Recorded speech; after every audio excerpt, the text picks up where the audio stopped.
सियासी पहलू निकाल लेता है, मैं कुछ कहूं तो तराजू निकाल लेता है, मैं इसलिए भी तेरे फन की कद्र करता हूं तो झूठ बोल के आंसू निकाल लेता है। सभापति महोदय। तो दोस्तों, आपको इसमें जो इमरान प्रताप गढ़ी हैं, कांग्रेस के राज्यसभा सांसद, उन्होंने सदन में महंगाई का मुद्दा उठाया और शायराना अंदाज में सरकार को घेरा। इमरान प्रताप गढ़ी ने दूध, पेट्रोल सहित रोजमर्रा के लिए जो जरूरी चीज है उसके बढ़ते दामों को लेकर सरकार पर महंगाई से हमला बोला। कहा कि इतनी महंगाई से सरकार आखिर किसका संतुष्टिकरण कर रही है।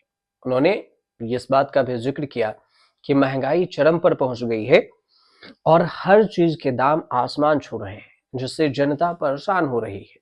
अब सदन में आम बजट 2025 और 26 पर जो चर्चा हुई उसमें भाग लेते हुए इमरान प्रताप गढ़ी ने कहा कि सरकार रोज नई नई शब्दावली का इस्तेमाल करती है और अब उसने कहा है कि वह तुष्टीकरण के स्थान पर संतुष्टीकरण पर जोर दे रही है।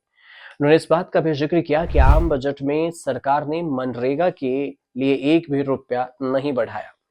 प्रताप गढ़ी ने कहा कि सरकार ने अत्यष्ट वाले जो सामान है उस पर टैक्स लगा दिया है और देश में इतना महंगा पेट्रोल बेचकर सरकार आखिर किसे संतुष्ट कर रही है। 43 रुपए प्रति लीटर दूध खरीदकर भला कौन से लोग संतुष्ट हो रहे हैं। अंतिम संस्कार के सामान अगरबत्ती, धूप बत्ती, केवड़ा जल, चंदन पाउडर, जौ, बताशा, काला तिल, पंचरत्न, कपूर और कफन तक पर टैक्स लेने वाली है सरकार। किस मुंह से खुद को मध्यम वर्ग का हितैषी बताती है? सरकार का बाजार और महंगाई पर कोई नियंत्रण नहीं। हालात लगातार खराब होते जा रहे हैं और हर चीज के दाम बढ़ रहे हैं। आम जनता बढ़ती महंगाई से त्रस्त है, लेकिन इसे कम करने के लिए कोई उपाय नहीं है। इमरान प्रताप गढ़ी का दावा है कि कांग्रेस नेता राहुल गांधी ने भारत जोड़ो यात्रा के दौरान मखाना कारोबार को लाभ में लाने के लिए बात कही थी और अब सरकार ने उसी बात को ध्यान में रखकर बजट में मखाना बोर्ड की घोषणा की। उन्होंने ये भी कहा कि काश सरकार का यह बजट पिछले कई महीनों से पंजाब हरियाणा सीमा पर प्रदर्शन कर रहे किसान के दर्दों को भी समझ सकती। इसके साथ ही कांग्रेस सांसद ने सदन में अल्पसंख्यकों से जुड़ी कई सारी योजनाओं को बंद करने का भी आरोप लगाया और कहा कि मोदी सरकार ने अल्पसंख्यकों से जुड़ी कई सारी योजनाएं बंद कर दी हैं और आज अलीगढ़, बनारस सहित कई सारे शहरों में पारंपरिक उद्योग बंद हो चुके हैं, जिसकी वजह से लोगों के सामने बड़ी परेशानी खड़ी हो गई है।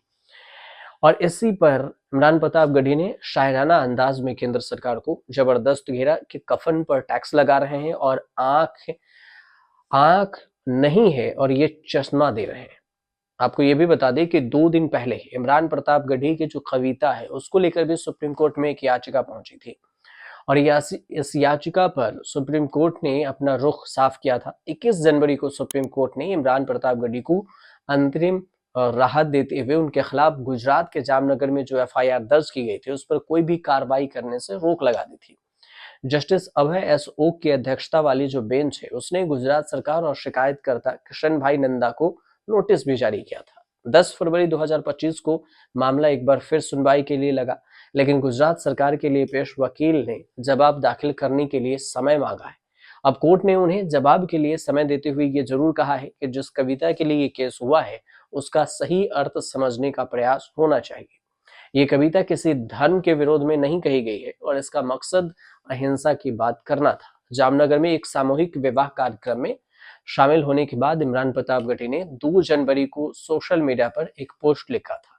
इस पोस्ट में उन्होंने बैकग्राउंड ऑडियो के तौर पर एक कविता लगाई थी कि ए खून के प्यासी लोगों सुनो, और इसी शब्दों को लेकर ऐसी शब्दावली वाली कविता पर सांप्रदायिक सौहार्द बिगाड़ने की कोशिश बताते हुए 3 जनवरी को जामनगर के रहने वाले किशन भाई नंदा ने एफआईआर दर्ज कराई।